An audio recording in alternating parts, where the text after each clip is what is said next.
Welcome back, everybody. Today we're going deep on some interesting questions surrounding the Human Rights Campaign, Yeah.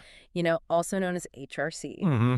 And we're really going to look at their relationship with the transgender community. Right. We're going to be looking at this article called Episode 140, Goodbye HRC. Okay. It's by Jaime Hoerricks, PhD. Mm-hmm. And they don't really hold back on the criticisms. Interesting. So we want to unpack some of those criticisms Yeah. and really get to the bottom of this question. Okay. Has the HRC truly been an ally to the trans community? Mm-hmm. And if so, what does that actually look like? Right. What does it really mean to fight for trans liberation? Yeah, that's a really important conversation, especially now when there's so many challenges facing trans rights. Absolutely. And Hoerricks kind of takes us back to 2007 Okay. to sort of set the stage. And there was this whole debate around ENDA at the time. Yeah. You remember ENDA?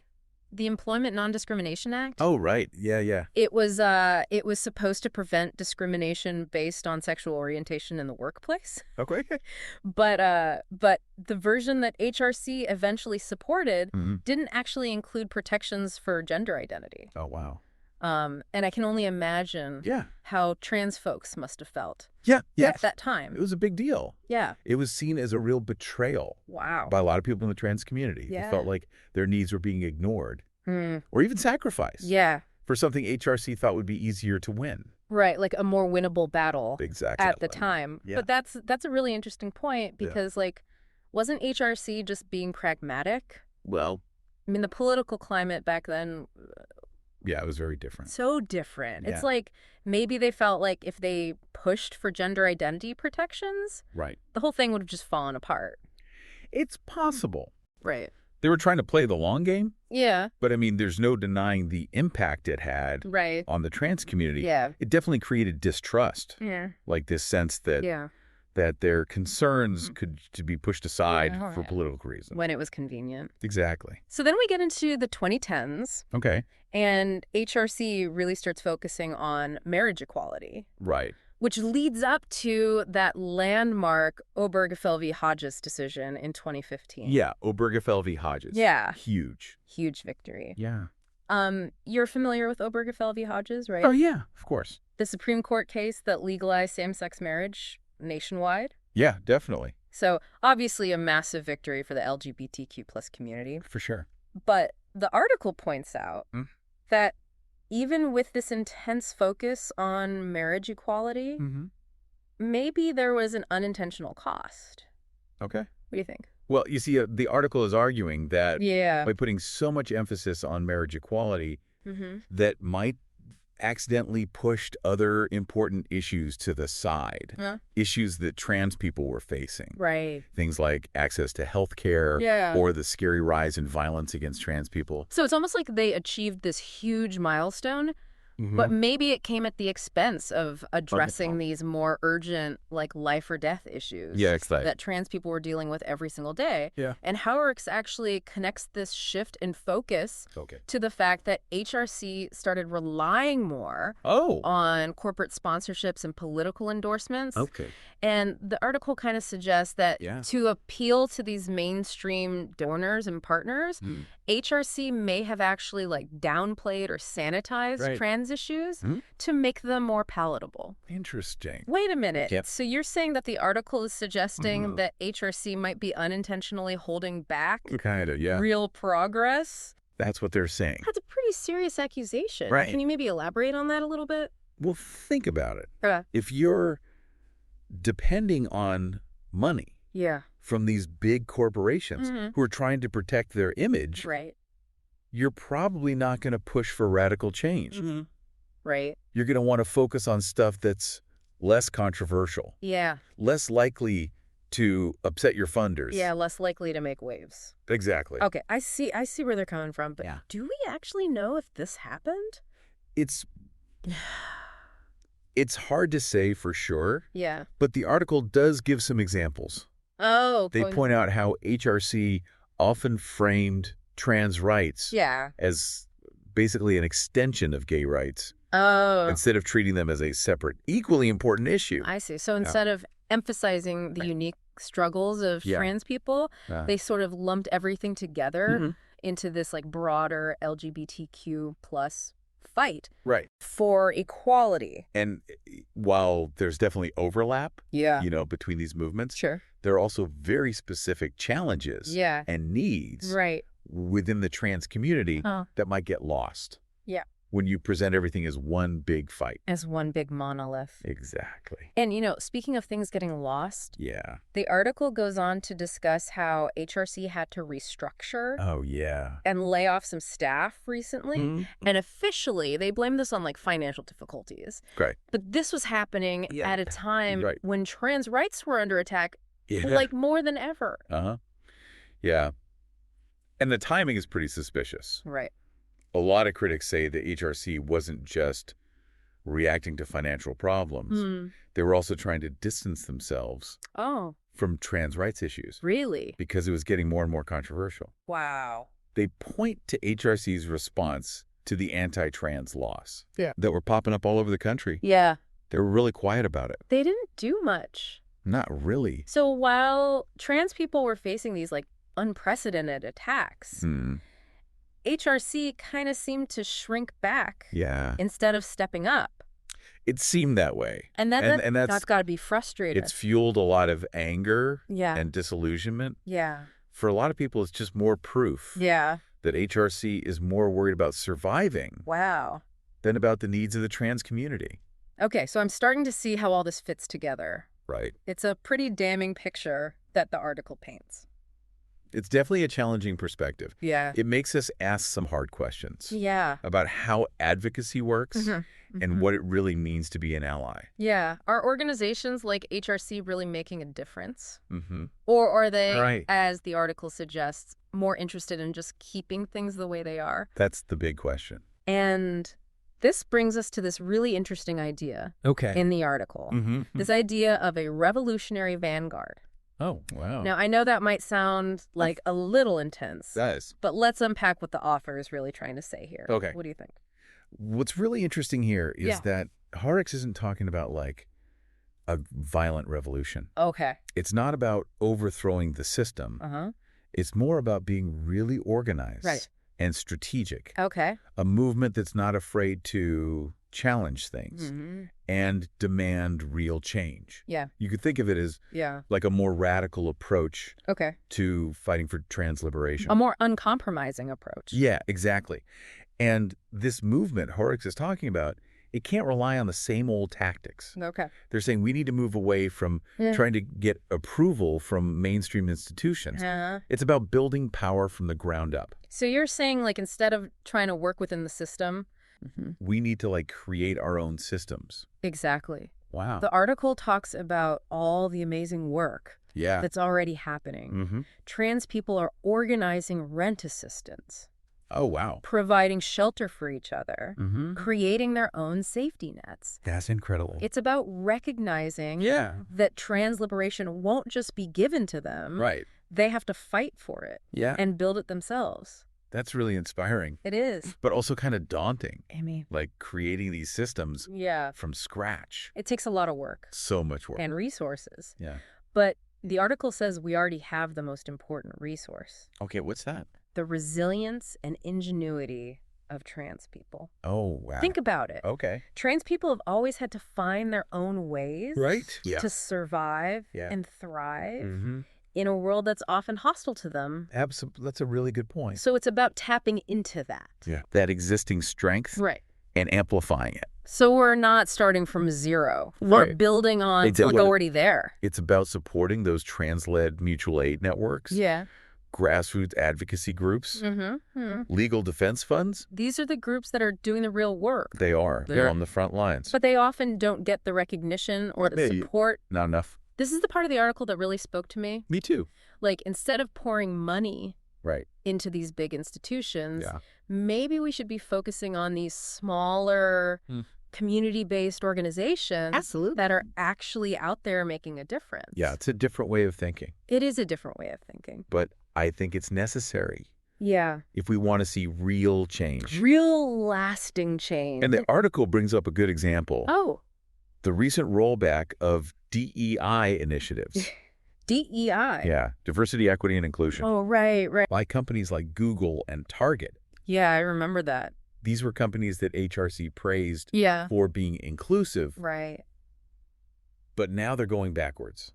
So are you saying that maybe... It makes you wonder if HRC's approach is actually effective. Okay, I'm with you. So the article is saying, instead of trying to change the minds of corporations or politicians, we need to focus on building power within the trans community. So empowering trans people is fine for themselves. Because real liberation doesn't come from the people in power. Wow. It comes from the people who have been marginalized. Powerful stuff. It is. This is a lot to process. I know. We've gone from questioning HRC to talking about radical systemic change. Right. I think some people listening might be feeling overwhelmed. It's understandable. Right. These are big ideas, complex issues. Yeah. It's okay to feel a lot of different emotions. But I think it's important to remember that fear can be a powerful motivator too. If we really want to create a better world for trans people, we have to be willing to step outside our comfort zone. Okay. Embrace new ways of thinking. New ways of doing things. Exactly. You know, that's a great point. Yeah. It's not about forgetting everything we've done. Right. It's about using what we've learned to be better allies. And the article gives us some concrete steps. Oh, that's good. It talks about supporting trans-led organizations financially and through active involvement. Got it. It encourages us to educate ourselves about trans issues, challenge transphobia in our own lives. In our own communities. Exactly. So it starts with each of us taking personal responsibility. And the article doesn't stop there. Okay. It also talks about trans refugees. Oh, wow. People who are fleeing persecution and violence in their home countries. This is heavy stuff. It is. And the article really emphasizes the need to create support systems for these individuals. So not just like temporary aid, but like real long-term support. We need to help them rebuild their lives in safety and dignity. So this isn't just about trans people in the U.S. This is a global issue. Trans liberation is a global struggle. It's not just about changing laws. Right. It's about changing how we see each other. It's about creating a world where trans people everywhere can live freely and authentically. And the article really doesn't hold back. It's pretty blunt. It says the time for incremental change is over. It's time for radical action. It's time to build power from the ground up. And create a future where trans people aren't just surviving, but thriving. And tells us to stop waiting for permission. Stop waiting for approval. From institutions that have failed trans people over and over again. So we have to create this future ourselves. It seems that way. Wow, that's a sobering thought. It is. But also empowering. It is. It means we have the power. We do. To shape our own destiny. To create the world we want to live in. And the article makes it clear that this isn't just about trans people. Okay. This is about creating a more just world for everyone. It's about recognizing that trans liberation is a human rights issue. Absolutely. It's something that all of us who believe in justice and equality and dignity for all people need to fight for. And the article ends with a powerful call to action. What does it say? Embrace our collective power and fight for a world where trans liberation is real. Not just a dream, but a reality. Exactly. So where do we go from here? That's the question. Yeah. What can we actually do? How do we move beyond just talking and start taking action? That's what we'll explore in the final part of our deep dive. Okay. We'll talk about specific ways we can all contribute to the fight for trans liberation. Okay, so we've been talking about this idea of like a radical shift in how we approach the fight for trans liberation. Right. Like moving away from these big institutions and really focusing on building power within the trans community. Yeah, building power from within.